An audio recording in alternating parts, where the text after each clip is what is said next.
amigos? Estamos en una emisión más de Algarabía en 5 minutos. Yo soy Diana Langarica, coordinadora de diseño, y hoy vamos a platicarles del cuentacuentos espía, que es nada más y nada menos que el famosísimo Roald Dahl, que es un célebre escritor de literatura infantil.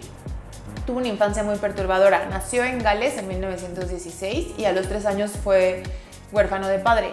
Su mamá se tuvo que quedar a cuidarlo a él y a sus hermanos, y también 2 medias hermanas. Y entonces a los 7 años deciden mandarlo a un internado. Estas vivencias fueron lo que él proyectó en sus libros. Por ejemplo, de ahí se inspiró para crear personajes como Tronchatoro, que sale en Matilda, o la abuela buena en el cuento de las brujas, que era como la versión de su madre, que siempre lo apoyaba. Y así estuvo viviendo su infancia en internados diversos, hasta que a los 11 años llegó algo mágico a esas vivencias horribles dentro del internado. Su escuela estaba al lado de una fábrica de chocolates Cadbury, y entonces a los mejores promedios les regalaban barras de chocolate que ellos podían probar y dar sus puntos de vista para que la marca hiciera como estos estudios de mercado y tratara de mejorarlas. Entonces, en ese tiempo Roald Dahl era súper inteligente y siempre ganaba como este concurso. Eso fue lo que le dio la inspiración para crear el cuento de Willy Wonka y la fábrica de chocolates, que saldría posteriormente en 1964. Como vemos, su infancia y todos estos personajes fueron lo que le ayudaron a crear esa imaginación prodigiosa.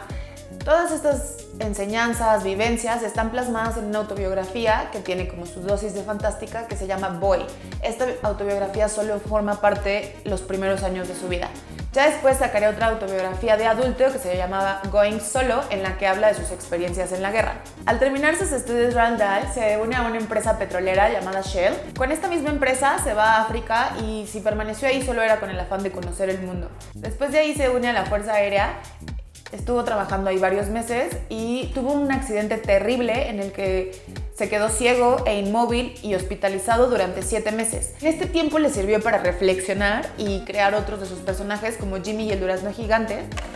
Después estuvo trabajando durante un tiempo como espía para el gobierno británico, y de ahí se muda a Hollywood, en donde conoció a su esposa, que es una actriz reconocida, ganadora de un Oscar.